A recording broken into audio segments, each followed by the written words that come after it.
All right, so Thursday night football is now in the books. The final score of the game was 28-22. Tampa Bay Buccaneers defeated the Philadelphia Eagles. And to be honest, the score made the game look a lot closer than what it actually is. When you watch this football game, Tampa Bay was in control. They moved the football down the field efficiently for the most part, and the Eagles' offense was an absolute joke. I do want to give credit to the Eagles' defense. Yeah, they gave up 28 points today. But you know what? They were able to get Tom Brady off the field multiple times. They should have had 2 interceptions today, one of them getting reversed, but it ended up being a punt anyway. But the defense did, in a sense, they did what they needed to do. They got some pressure on Brady. They made him make some bad throws. They were able to get him a little bit off rhythm at times. And yeah, they gave up 28 points, and that has to do with the fact they still can't stop the run to save their lives. But I do want to say at least the defense, they showed some blitzes. They did some different things. They did what they could to make Tom Brady's night difficult, which, to be fair, it really wasn't. Tom Brady did what he wanted to do. He did make a couple mistakes, which in a game like this, the Eagles needed to do, and they did. Their whole issue in this entire game was this offense is absolute trash. I don't know what the hell they're trying to do on offense. The fact of the matter is, after the end of the first half, how does Miles Sanders only have 1 carry for 1 yard? That is absolutely inexcusable. And for the most part in this game, even through the fourth quarter, Jalen Hurts didn't even have 100 yards passing. How, as an NFL quarterback, can you not have 100 yards passing? It's inexcusable. The fact of the matter is, this game, Jalen Hurts doesn't look like an NFL quarterback. He really doesn't. He's not trusting the field. He's not hitting his throws. He's missing guys open. He's overthrowing them. He's underthrowing them. He's getting intercepted. He's constantly running outside the pocket when he has no business doing it. He does not know how to play quarterback at the NFL.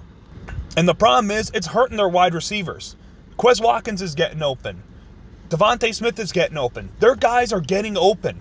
And Jalen Hurts is not seeing the field. He's not hitting his guys. And really, I'm looking at Jalen Hurts right now. He's making the Eagles' decision very easy right now. He's not the quarterback of the future. In my opinion, it's even debatable whether he should even start any more games. I think we might have seen enough. And I've said in the past, I've said in multiple videos already, that Jalen Hurts is young, and we got to give him time, let him develop, and get better. But right now, he's not getting better. He's getting worse. It might be best for him to sit down for a few games.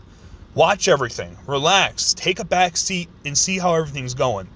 Bring up Joe Flacco for a game or two. And I can't believe I'm saying bring up Joe Flacco and let him start. I'd prefer to see Gardner Minshew. You gave up a late round pick, and Minshew has had success in the NFL. I'd rather see Gardner Minshew, but does he know the playbook? Is he comfortable? I don't know. But we can't continue putting Jalen Hurts out in the field like this. And the Eagles' play calling is suffering from it. Why are the Eagles calling so many screens? Is it because they really just don't trust Jalen Hurts to make a good read, to make a good throw, to do anything right? And if that's the case, why the hell is he your starting quarterback? If you do not trust your quarterback to make a throw, to make a simple throw in the NFL, he shouldn't be playing, period. And if that means you got to put in Joe Flacco, put in Joe Flacco. If that means you want to put in Gardner Minshew, put in Gardner Minshew. But we got to see what we got in these wide receivers right now. Because Quez Watkins is a guy who's made some great catches in this game. Devontae Smith is getting open, and they're not getting the football to him. And the fact of the matter is we're refusing to run the football as well. If Jalen Hurts cannot run an NFL offense, he should not be starting. Period. End of discussion. He should not be starting if he cannot run an offense efficiently. And throughout these past couple games, besides the Atlanta Falcon game and Kansas City game, which they're taking on 2 of the worst defenses in the NFL, they have not been able to do that. Jalen Hurts was going against a secondary of a bunch of backups and scrubs, and these guys manhandled him. He wasn't able to get guys open. He wasn't able to hit guys. There was plays early in the game. He had Zach Ertz wide open on a 3rd down, completely overthrew him. He had another play. He's throwing it down to Quez Watkins, gets intercepted. Jalen Hurts is just not playing good football right now. And yeah, okay, great. He ran for 2 touchdowns. I don't care. I don't care if he's running for touchdowns. The fact of the matter is, when you're a quarterback in the NFL, you have to hit throws. You got to hit guys when they're open, and too often Jalen Hurts is missing guys when they're open. And it's making the Eagles' offense suffer. It's why we can't move the football. It's why our offense is an absolute joke right now. And I mean, games just ended not too long ago. It might sound like I'm being a little too hard on Jalen Hurts, but you know what? The truth's the truth. He's not hitting guys. He's not getting the job done. As he said, rent's due. Well, guess what, Jalen? You've been missing rent for the past 4 weeks. You haven't been getting the job done. And I'm about ready to evict your ass from this team. The fact of the matter is, he ain't getting the job done. And I think it might be better in the next couple weeks. It might be better to see Joe Flacco in there. It might be better to see Gardner Minshew in there. Because I've seen enough Jalen Hurts right now. And he's not the guy. Now, it doesn't mean you can't sit him down for a couple games. Let him refocus. Let him retool. Bring him back in. And then he goes out and he balls. Maybe that happens. Maybe that's what he needs. But right now, he's just not the guy. He's running out of the pocket too early. He's not trusting the field. He's not trusting his reads. He's a mess right now. Kind of like what Carson Wentz looked like last year, funny enough. But, all right, enough banging on Jalen Hurts. I have to say I am kind of surprised. The Eagles didn't really have a ton of penalties today. So that was a positive. When they did run the ball, they were effective. Miles Sanders, 9 carries, 56 yards. Yeah, I'm happy about 8 carries in the second half, but this is a guy, you give him the football. And when they gave him the football, he was a spark plug for this offense. The offense started moving. Remember, the Eagles were down 28-7. And then they start running the football. All of a sudden, the offense takes off, and they're moving the football, getting first downs, getting touchdowns. All of a sudden, the Eagles have some life. And it makes you wonder, it's like, why the hell haven't we been running the football earlier? This is clearly the strength of the football team, even with a banged-up offensive line. The Eagles have been able to run the football, and yet they refuse to. It's something where you got to look at Nick Sirianni and say, what the hell are you doing? Your quarterback's struggling, and yet you constantly don't run the football. You call these screen plays all the time. They're not working. Everybody sees they're coming. They're stopping them dead in their tracks. Your play calling is not working.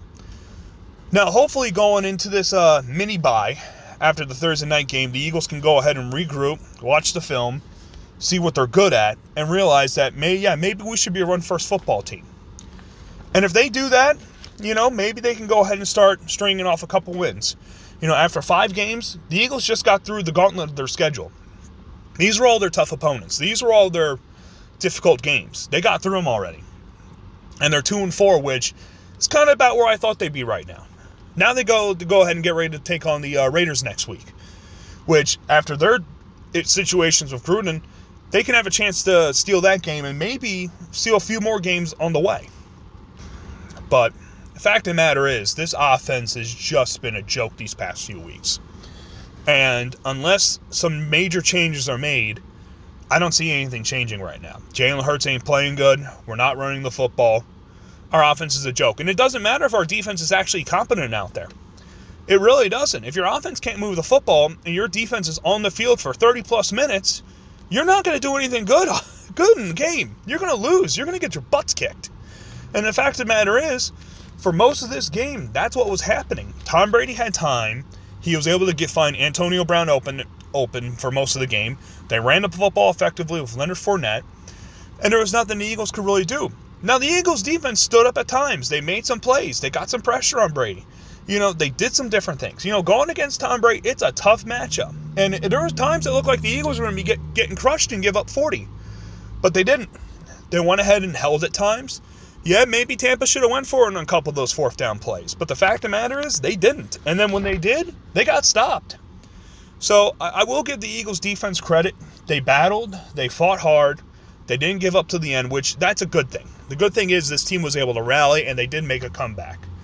But the fact of the matter is, there are a lot of issues. There is a lot of issues with this football team. And they got to figure out what the hell they're going to do for the rest of the season. Because it's going to get a little bit easier for them. But the fact of the matter is, if the Carolina Panthers can sniff out your offense that easily, and the Tampa Bay Buccaneers and their secondary can hold your quarterback to under 200 yards passing, you got a lot of problems. And the Eagles are luckily going to have a little time to try and figure it out, and hopefully they're going to be able to. Because the next game, they go up to Las Vegas to play the Raiders, and we'll see what happens there. So, with that, those are my thoughts of the Thursday night football game between the Philadelphia Eagles and Tampa Bay Buccaneers. I want to thank you for listening to the Process YouTube channel. If you like what I'm saying, please hit the like button. And then go ahead and have fun in the comment section below. With that, I'll catch y'all next time. Peace.